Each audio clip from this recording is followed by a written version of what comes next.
আজকে আমার চাচাতো বোনের প্রাইভেটে একটা প্রোগ্রাম ছিল, তো ওখানে ও গেছে। ওখান থেকে এসে আমার হাতে একটা প্যাকেট ধরিয়ে দিল, দিয়ে বলল, দেখো আপু, এখানে প্রাইভেট থেকে কি যেন দিছে। তো আমি আর দেরি না করে প্যাকেটটি হাতে নিলাম। প্যাকেটটি হাতে নেওয়ার পরে খুলে দেখি ওইখানে দুইটা নিমকি ছিল, দুইটা সিঙ্গারা ছিল, আর একটা মিষ্টি ছিল।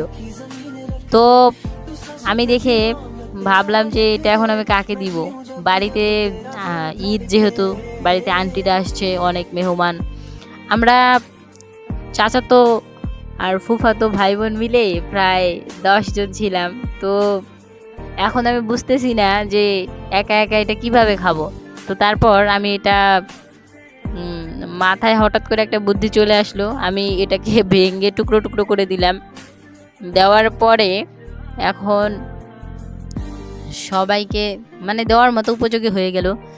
তো কিছু জিনিস না একা খেতে কখনোই ভালো লাগে না, সবাই মিলে খেলে একটা এক্সট্রা আনন্দ পাওয়া যায়।